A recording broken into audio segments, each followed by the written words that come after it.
একদম ঠিক বলেছে, একদম ঠিক বলেছে। দেখো এখন আমি যে ভিডিওটা করতে এসেছি, এক তো গতকালকে বাড়িতে সরস্বতী পুজো ছিল।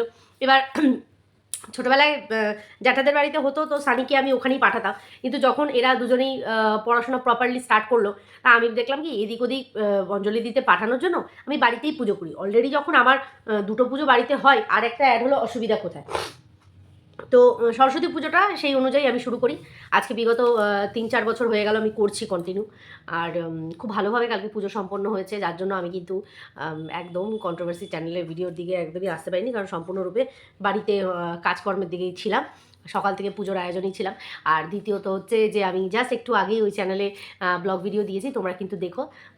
দুদিনের একটু একটু মিক্স করা আছে, কারণ সরস্বতী পুজোটাই বেশি আছে। তার আগের দিনকে যেহেতু সানিদের পিকনিক ছিল, স্কুল পিকনিক 22 তারিখে, তো সেখান থেকেই আমি ব্লগ শেয়ার করেছি। উফ, বিকাল 4:30 আনতে গিয়ে বাড়ি এসেছি সন্ধ্যে 7টার সময়। ভাবতে পারো, মানে এতটাই বাস লেট করেছে আর কি। তো যেটা হোক, যার জন্য দিতে পারিনি। তো আজকে আমি ওই গতকালকের দুটো কন্টেন্টকে আমি আজকে কভার করে দেবো।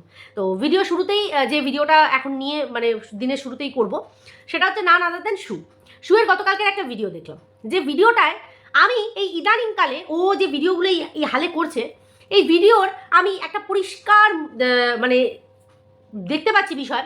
সেটা হচ্ছে প্রত্যেকটা ভিডিওতে ওকে কোথাও না কোথাও মানে ক্ল্যারিফিকেশান দিতে হচ্ছে, সম্পর্কের সত্যতা জানাতে হচ্ছে, সম্পর্কের বন্ডিং দেখাতে হচ্ছে, আর লোককে এটা বোঝাতে হচ্ছে তোমরা যে যতই বলো না কেন আমাদের সম্পর্ক ভাই অটুট আর অটুটই থাকবে। এরকম একটা বিষয় আমার দেখো মনে হয় না, যখন কোনো সম্পর্ক যদি আমার টেকার থাকে বা কোনো সম্পর্ক যদি জেনুইন থেকে থাকে, তুমি যতই যাই করো না কেন সেই সম্পর্কটা নিয়ে কোনো রকম ক্ল্যারিফিকেশান ওয়াইটির বাজারে এসে তোমাকে দিতে হয় না। কিন্তু আমি শুয়ের ক্ষেত্রে দেখছি প্রতিদিন ওকে কোথাও না কোথাও একটা প্রমাণ, একটা প্রুফ, একটা দিতে হচ্ছে, না না না আমাদের সম্পর্ক কিন্তু ভীষণ ভালো আছে, এরকম একটা ব্যাপার আর কি।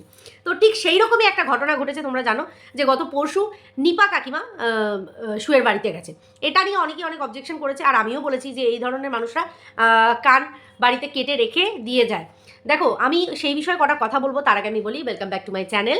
কেমন আছো তোমরা সবাই? আশা করি সবাই ভালো আছো, আমিও ভালো আছি। দিনের ফার্স্ট ভিডিও, আর অবশ্যই করে ইম্পর্টেন্ট ভিডিও, কারণ এখন রমরমা গমগমা টপিক মন্দিরা আর শুয়ে চলছে, সম্পর্কের গঠবন্ধন চলছে। তো যেটা বলতে এসেছি সেটা হচ্ছে, যে ভিডিওটা গতকালকে করেছে, যেটাও বলতে চেয়েছে ভিডিওটার মাধ্যমে, যে মানুষ অনেকেই অনেক কিছু বলছে, তার মধ্যে ও বেছে নিল কাকে? রুনাদিকে বেছে নিয়েছে, কারণ ওর মনে হয়েছে রুনাদি ডলানি মাসি হ্যানা তানা বলে ও কিছু করতে পারবে। দেখো আমার কাছে যখন শব্দ থাকবে না, যে আমি যে বিষয়টার ওপর বলছি সেই বিষয়টার ওপর আমার কাছে কোনো নলেজ নেই, কোনো বক্তব্য নেই, আমি এই ওর বলা কথাটার সাথে যুক্তি মিলিয়ে আমি কিছু উত্তর দিতে পারবো না, তখনই কিন্তু আমি তোমার চরিত্রের কথা বলবো, তোমার ফ্যামিলির কথা বলবো, তোমার এই ক্যারেক্টার সেটা আমি উদযাপন করবো। ঠিক সেই রকমই ঢলানি মাসি দিয়ে ও রুনাদিকে এলাবোরেট করেছে। কারণ রুনাদি যে ভিডিও করছে, শুধু রুনাদি বলে না, ওর এই ঘটনাটা মানে মন্দিরার সাথে ওর যে সম্পর্কটা ক্রিয়েট হচ্ছে, দেখো সম্পর্ক আজকে যদি কারোর স্বাভাবিক একটা সম্পর্ক হয়, আমাদের কারোর কিছু বলার থাকে না। একটা অ্যাবনর্মাল সম্পর্ক, হ্যাঁ অ্যাবনর্মাল সম্পর্ক এই অর্থে, কারণ যে বিষয়গুলো এদের মধ্যে ঘটেছে তারপরে গিয়ে যে সম্পর্ক তৈরি হয়েছে, এটাকে সম্পূর্ণরূপে স্বার্থের সম্পর্ক বলা হয়। যে আমিও যেমন কেস তুলে নেবো, তুমিও সেরকম আমার এগেনস্টে কোনো কথা বলবে না। তো সেই জায়গায় চলো একটা আমরা সম্পর্ক গড়ে নিই, যেখানে বেশ আমাদের একটা গদগদ ভাব, এমন একটা জায়গা তৈরি হলো। তোমার থেকে আমার লাভ হচ্ছে এটা যে আমি ভিউজ পাচ্ছি, আর আমার থেকে তোমার লাভ হচ্ছে যে আমার ফ্যামিলিকে আর কোনো রকম কোনো নোংরা মন্তব্য, নোংরা কথা কিছু শুনতে হচ্ছে না। আগামী দিনে তোমাকে আমি অন্য কাজেও লাগাতে পারি, কারণ অলরেডি শুয়ের ওপর একটা তকমা আছে, শু একটা দালাল। তো দালালি সেই লেভেলে গিয়ে করবে, সেটা করার ক্ষমতা ওর আছে ভাই। দালালি সবাই করতে পারে না, কিন্তু শু সেই দালালের ক্রেডিটটা নিতে পেরেছে। তো শু যে কথাগুলো বলেছে নিপা কাকিমার ওর বাড়িতে আসার বিষয়টাকে নিয়ে, সেখানে দাঁড়িয়ে আমি মনে করেছি ভুল কিছু বলেনি। হ্যাঁ, যেটা ভুল বলেনি সেটা বলেনি। কোনটা ভুল বলেনি আসবো, অধৈর্য হয়ে যাও তোমরা। তার আগে বলি নেল এক্সটেনশন করেছি, কি করে একবারে মানে যাচ্ছে তাই অবস্থা আমার একবারে। মানে আমার তো কাজ তোমরা জানো সমস্তটাই করতে হয়, আর আমি নেল এক্সটেনশন করিয়েই আমি রাত্রিবেলা আটা মাখতে বসে গেছি, করতে বসে গেছি, ওইভাবে হয় না। যাই হোক, তবুও আমার শখ হয়েছে একটু করলাম, আবারও করবো। কিন্তু এইবার আমার এই সাইজটা ঠিক আছে, এই সাইজটা একটু বড় হয়ে গেছে, এটা আমার আরেকটুখানি ছোটো হলে ভালো হতো, যেটা আমি বলেছিলাম। বাট টুকাই বললো যে না রাখো, ঠিক আছে চলো রাখি না, এটা আমার মানে ঠিক আছে। এই যে সাইজটা, এই সাইজটা আমার ঠিক আছে, বাট এই সাইজটা আমার একটু সেটা বড় কথা না। বড় কথা যেটা বলছিলাম সেটা হচ্ছে যে আজকে মন্দিরা এমন একটা মেয়ে, আমি অবাক হয়ে যাই, যে কিনা নিজের জীবনে একটা এত বড় ঘটনা ঘটিয়েছে। তার আগে থেকে সে জানে যে তার মা কোথায় কী সম্পর্কের জেরে রয়েছে বা কিছু, তারপরেও আমরা কি দেখেছি, যখন ওই বাড়ি ছেড়ে কলিং বেল হাতিয়ে সব কিছু করে যখন ওই ফ্ল্যাটে গিয়ে উঠেছিল, সেই সময় কিন্তু আমরা দেখেছি মন্দিরার সাথে মন্দিরার মা কিন্তু ছিল। তোমরা যদি মনে না থাকে তোমরা মনে করে নিও, ওর মা কিন্তু ছিল। কারণ যখন ওই পুলিশের হানা হয় দেখেছো তো, মন্দিরার মেয়ে আর ওর মা কিন্তু ওই বাড়িতে ছিল, কীভাবে ভয়ে ওরা কাঁপছিল, জঘন্য পরিস্থিতি। যাই হোক, সেটা পরে বিষয়। তো ওর মা কিন্তু ছিল। তাহলে তোমার ওই সময় তোমার মা ছিল, মায়ের ওপর রাগটা কোথায় আসলো? মন্দিরার যে রাগটা, সেটা ওর মায়ের ওপর কোথা থেকে আসলো? কারণ ওর মা এই বিষয়টাকে মেনে নেয়নি। ওর মা এই বিষয়টাকে মেনে নেয়নি। সোমনাথের মতন ভালো ছেলে থাকতে কেন সে গেল এরকম একটা ছেলের কাছে, এরকম ধরনের বক্তব্য ওর মা রেখেছিল, যেটা হচ্ছে ওর মায়ের জন্য কাল, আর যেটা মন্দিরা মেনে নিতে পারেনি। কারণ তখন সে প্রেমের জোয়ারে দুকুল ভেসেছে, উড়েছে উড়েছে তরি, ওই রকম ছিল, কিশোরী হয়ে বসেছিল। তো সেখান থেকে দাঁড়িয়ে ও ভীষণ পরিমাণে, তখন যেহেতু সু ওকে কাজ দিতে গেছিলো, ওর যে বারোয়ারি কাজটা সেটা নিয়ে যখন গেছিলো ওর কাছে, তো সুকে তো হায়ার করবে এরকম একটা ঠিক করাই ছিল, আর সু ওর হয়ে নেমেও গেছিলো মাঠে।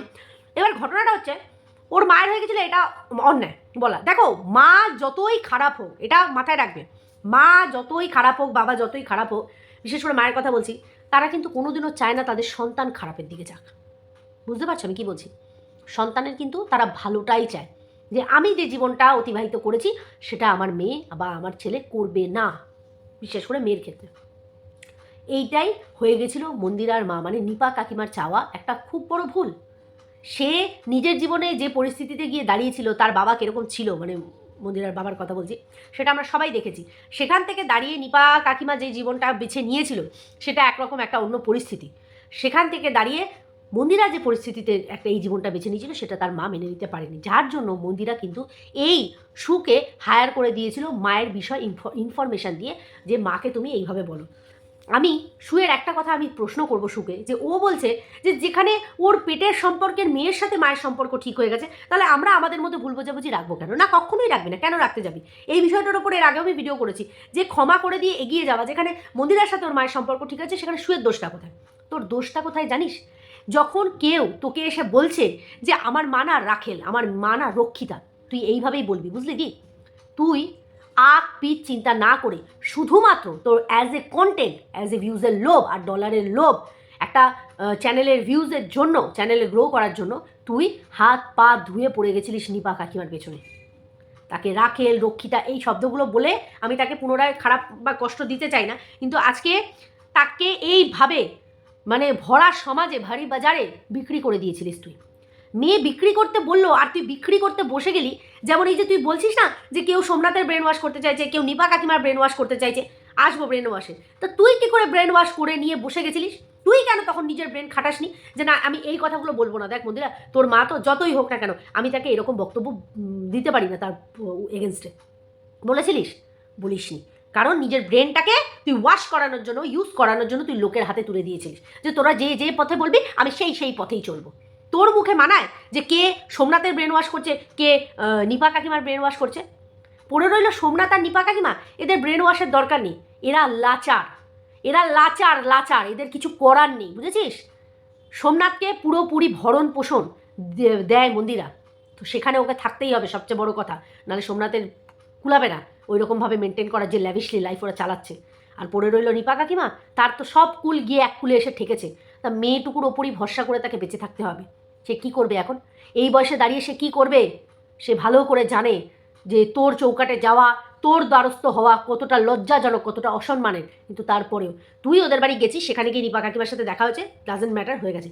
নিপা কাকিমা তোর বাড়িতে আসা কখনো মেনে নেওয়া যায় না। সোমনাথ তোকে মেনে নিয়েছে শুধুমাত্র নিজের বউয়ের জন্য, নাহলে ওর ভেতরে কি করে না যে আজকে আমার বউকে ইন্ধন জুগিয়ে, হ্যাঁ, বারণ করেনি যে তুই এই ছেলেটার সাথে করিস না। পাশের ঘরে বসে ওদের আ উ আউচের শব্দ তুই শুনেছিস। ওরা দিন দুপুরে ফুলসজ্জা পাতিয়েছে, আর তুই পাশের ঘরে বসে ভিডিও এডিট করেছিস, আবার ওদের সাথে মাছের জল ভাতও খেয়েছিস। তুই ওই ঝ্যাটার মধ্যে গুটা মাখিয়ে না নিজের মুখে যত মারবি তত মনে করবি কম। তুই কাকে পাত্তা দিস কি দিস না, তোর পাত্তা দেওয়া না দেওয়াতে কার কি যায় আসে? তোর মতন একটা দালাল, তোর মতন একটা মানে অপদার্থর পাত্তা পাওয়ার জন্য থোড়ি না এখানে কন্ট্রোভার্সি ক্রিয়েটাররা বসে আছে। হ্যাঁ, লাজ শরম ঘৃণা কোনো কিছুই তোদের মধ্যে জীবিত নেই। তো তোদেরকে যতই বলুক না কেন, তোদের গায়ে বাজবে না।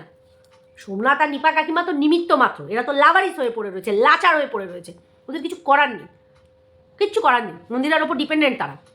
তাই ও ভুল পথে চালিত করলেও তারা ভুল পথেই চলবে, অপছন্দের জিনিসকে পছন্দ করতে বললেও সে তারা পছন্দ করবে, কিচ্ছু করার নেই, অবজেকশন দিতেই পারবে না, দিতেই পারবে না। আর তুই, তোর কার সাথে সম্পর্ক হলো না হলো তাতে মানুষের ঘন্টা ফারাক পড়ে, শুধু তোদের রুচিশীলতার পরিচয়টা তারা দিচ্ছে। তুই দিনে দুপুরে লোকের চরিত্রকে তার তার করে দিয়েছিস, তুই কি অন্যের বিচার করছিস? কখনো বিচার করতে যাবি না, কখনো অন্যের বিচার করতে যাবি না। তুই কাদের পাত্তা দিস? কচি কচি মানুষদের? তোর বান্ধবীর ছেলেকে এত পাত্তা দিয়েছিলিস কেন বলতো? তোর বান্ধবীর ছেলেকে এত পাত্তা দিয়েছিলিস কেন? একটা মেল ক্রিয়েটার যে কিনা অন্যের স্বামী, তাকে তুই এত পাত্তা দিয়েছিলিস কেন? নিজের স্বামীর সাথে ইন্টিমেট মুহূর্তে তার ফোন ধরে সে যাতে রাগ না করে এত পাত্তা দিয়েছিলিস কেন? পাত্তা দেওয়ার লোক বেছে বেছে বার করো। আই মিস ইউ এমনই পাত্তা দিয়েছো যে তুমি মিস করে মরে যাচ্ছ তোমার বান্ধবীর ছেলেকে, আর সেটাতেই তার অবজেকশন ছিল বলে তোর বান্ধবীর ছেলে বলেছিল ও যেন ফার্দার আমাদের বাড়িতে না আসে। কতটা নির্লজ্জ বেহায়া তুই ভাবতো। হ্যাঁ, তুই আবার অন্যকে পাত্তা দিলি কি দিলি না, লোকে কি মরে যাচ্ছে নাকি তোর পাত্তা পাওয়ার জন্য? অপদার্থ। সত্যিই তো মন্দিরের সাথে সম্পর্ক ঠিক হয়ে গেছে, তোর সাথে সম্পর্ক ঠিক না করে লাভটা কি আছে? ওদের কিছু করার নেই, ওরা লাচার, ওদেরকে ঠিক করে চলতেই হবে। এবার আসি মারু আর পম্পমের বিষয়। আমি অবাক হয়ে যাই, তোর বাড়িতে গিয়ে যখনই কেউ কিছু খেয়ে আসে সুযোগ সুবিধা বুঝে খাওয়ার খোটা শুধু কিছু দিতে পারিস। হাগরে পরিবারের লোক হলেই না এরকম হয়, কিন্তু বিশ্বাস কর আমি চোখের সামনে এইরকম মানুষকেও দেখেছি যারা খুব কষ্টের সংসার থেকে এসে অনেকটা পেয়ে গেছে, কিন্তু তারা কিন্তু এইরকম তোর মতন চামার হয়নি, এইরকম তোর মতন চাড়াল হয়নি, বিশ্বাস কর। আমি অবাক হয়ে যাই তোকে দেখে। আমার এক কাকিমা আছে, খুব কষ্টের সংসার থেকে এসেছে, মা বাপের বাড়িতে খুব কষ্ট করেছে, কিন্তু এই বাড়িতে এসে সে কিন্তু অনেকটা জিনিসের মুখ দেখেছে, কিন্তু তার যা ব্যবহার, তার যা কর্তব্য, তার যে দায়িত্বশীলতা, খাওয়ানো, তুই তাদের ধারে কাছেও যেতে পারবি না। একটু লুচি খাইয়েছিস, প্রথমে না নাই বলে, লোকে খেতে চায় না, তারপরে গান্ডে পিন্ডে খেলেছে, তুই সেই লুচির হিসাবটা রেখে দিয়েছিস। ছোট লোক একটা, চামার কোথাকারের হা করে পরিবার থেকে উঠে আসা একটা হাড় হাবাতে। হ্যাঁ, মানুষকে দুমুঠো লুচি খাইয়ে সেটার হিসাব দিস তুই, তোকে তো এর বেশি আর তোকে কী বলবো বলতো? আর পড়ে রইল প্রেগনেন্সি জনিত কারণ। আমি বলছি তো, তুই মন থেকে, তুই মানুষ অমানুষ এটার পরিচয় আর এখানে দিতে হবে না, তুই মন থেকে এই নিউজটা এই মুহূর্তে যেন এটা ফেক নিউজ হয় তুই সেইটাই মন থেকে চাস, সেটা তো আমি আগের দিনকে বলেই দিলাম। আজকে মারুরা তোর সাথে কি করেছে সেটা তুই ভুলতেই পারছিস না, এত ভালো ব্যবহার করে। আমারও এরকম মানুষের সাথে ওয়াইটিতে খুব ভালো ব্যবহার ছিল, কিন্তু দিন রাত্রির আমার নামে নোংরা কুৎসা রটায়, যা নয় তাই বলে, আমার ফারাকই পড়ে না, উত্তর দি, উত্তরই দি না। ও বলবে আমাকে নিয়ে, আমাকে বলতে হবে না ওকে নিয়ে, এইভাবে চলতে হয়। ইগনোরেন্স এটাকে বলে। তুই যেটা করছিস সেটা ইগনোর না, তুই নিজের ঝাল মেটাচ্ছিস, আর তোকে লেলিয়ে দিয়েছে ললিপপ দিয়ে তোর দিদি বোনেরা। তুই জিভ দিয়ে লালা পড়া কুত্তার মতন ওখানে দাঁড়ায় আছিস আর লিপ দিয়ে লালা ঝরছে, বুঝতে পেরেছিস? ছি, দুমুটো লুচি খাইয়ে সেটার হিসাব। আর তুই নিজেই নিজের ক্যারেক্টারটা প্রকাশ করে দিলি যে গত বছর মারুদের সাথে খেয়েছি, এবছর নিপা কাকিমা আর মন্দিরার সাথে খাচ্ছি, গত বছর না আগামী বছর কার সাথে খাবো কোনো ঠিক নেই, ক্যারেক্টারেরই ঠিক নেই, কোনো লয়ালটি নেই কোনো সম্পর্কের ওপর। তাহলে সেখানে দাঁড়িয়ে তুই আর এর থেকে বেশি আর কী করবি? যাই হোক, চলো বন্ধুরা, ভিডিওটা এখানেই এন্ড করছি। সবাই খুব ভালো থেকো, সুস্থ থেকো, অবশ্যই করে দেখা হবে নেক্সট একটা ভিডিওর সাথে। ততক্ষণের জন্য টাটা।